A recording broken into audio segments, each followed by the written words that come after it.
Hello and welcome back to the Real Estate Regroup Show. I am your host, LJ Walker. Let's talk about how one man's dream can be another man's nightmare. Yes, guys, so go with me back in time. The time when Prince rented Carlos Boozer's Bel Air mansion. Carlos Boozer, for those of you who don't know, he's a former NBA star who played for the Utah Jazz. Well, he bought a 10-bedroom, 13-bathroom home in Bel Air, California. It had a 4-car garage, a wine room, water slides, a swim-up bar, a grotto, and of course it had a basketball and some tennis courts. He bought all of this for $8.6 million. Now, he admitted that he bought this home to show off to his teammates. Okay, because I kind of was scratching my head. You play for Utah, but you bought a California home. Okay, I don't really know that much about him myself. I'm learning when I learned about him a little bit when I was reading up on this story. All right, so Boozer actually, he had only lived in this house for 2 months. His wife decorated it in the typical, beige and white color scheme, if you will, with gold lions on the gate and things like that. All right.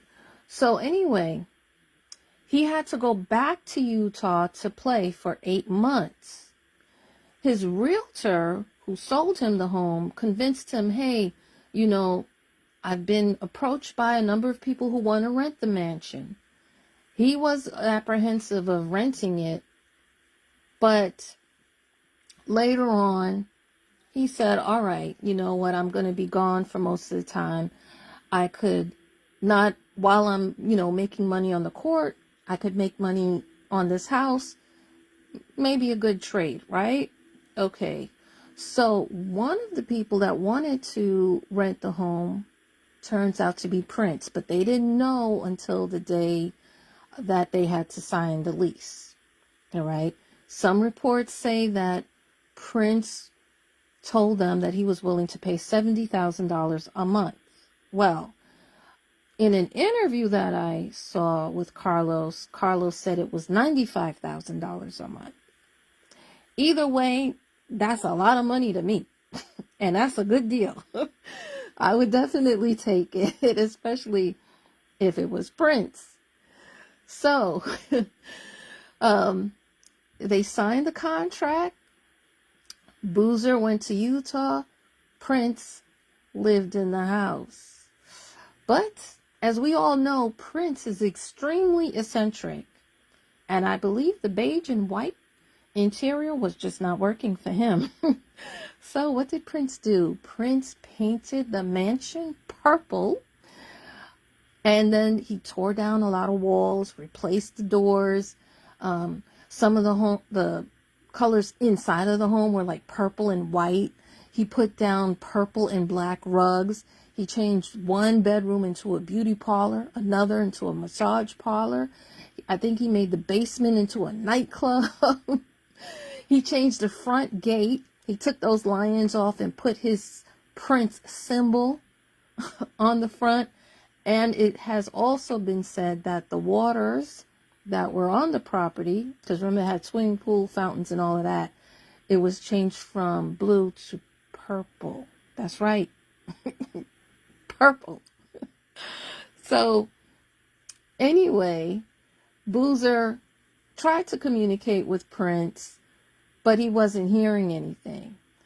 So Boozer did have some sort of accident with his foot and decided to come back to California, I guess, to heal and rest up. So while he was in California, he decided to drive by the house. Well, that's exactly what he did. He drove by the house because he did not he didn't recognize his own home. So when he finally realized, wait a minute, this purple house is my house, he was terrified and he was livid. You see, and then he was scared. He wanted to kill Prince, but here's the thing. He's a Prince fan. And so was his mama. And his mama wouldn't have that at all, right? Because, a lot of times you can be scared of other people, but your Baba is normally top. Mama and God, right? You don't want to cross those two. So, he didn't really know what to do in the beginning. He was so angry.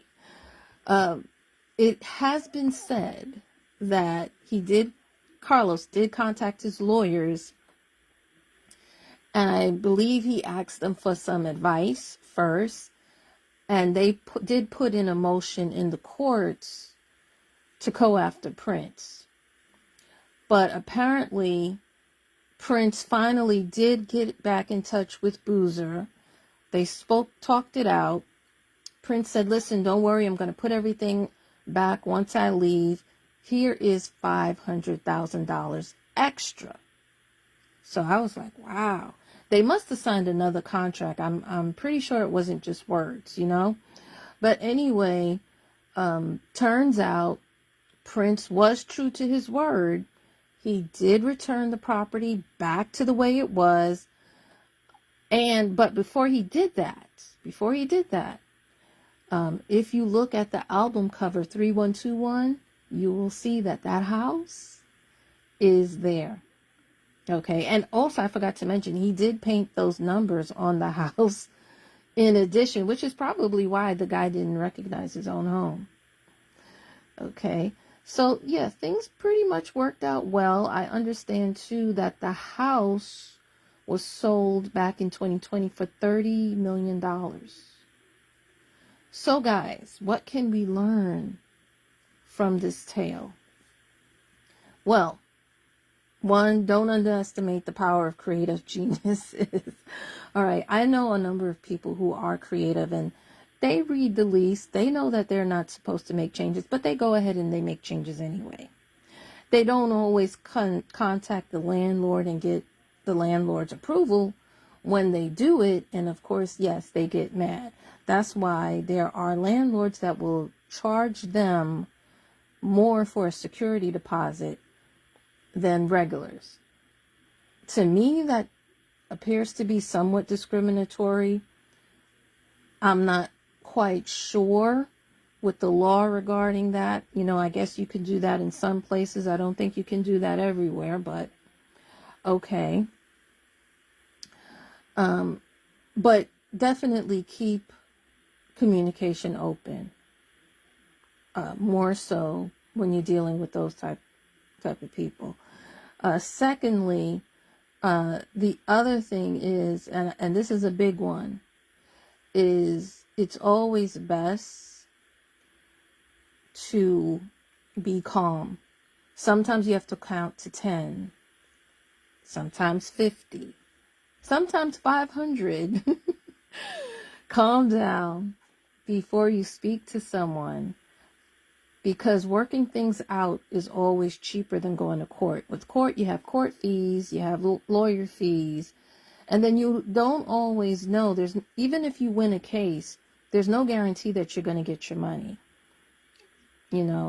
Sometimes you can place a lien and you can garnish people, but even that is no guarantee. I know people who have had to reissue liens over and over again. They're still waiting for these people to give them their money in some states. Now, there are other states like New Jersey where if they don't pay, you can send them to jail. But not all states have that. All right. One thing I do know is that conflict resolution is a necessity in today's world because our communication skills are not good. And I'm going to raise my hand and agree with that. Because sometimes we're either too scared to say how we really feel because we're afraid that it's going to come out wrong, or we say it wrong, period. So I want to just let you guys know, because I just found this out and I'm not sure if you guys are aware, that any conflict resolution course, class, retreat that you take, that's tax deductible. You can, of course, double check that with your accountant, but all of us in all walks of life, in all careers, whether it's real estate or not, but especially when it's real estate, we need conflict resolution. We need those skills. They're important to save money in our business. And not only just to save money in our business, but also to keep our peace, and other things spiritually and mentally that money can't really buy so much. You know what I mean? So just think about that. That is something to definitely, now at this time of year, we should be speaking to our accountants anyway. As a matter of fact, I'm going to be making an appointment with mine for the year end so that I can allocate my money wisely so that I can pay less taxes next year. Okay? So that's why I'm encouraging you guys to also do the same when it comes to this. So I wanted to know with you guys, now I'm turning the script on you, and I would like to know if you are in this situation.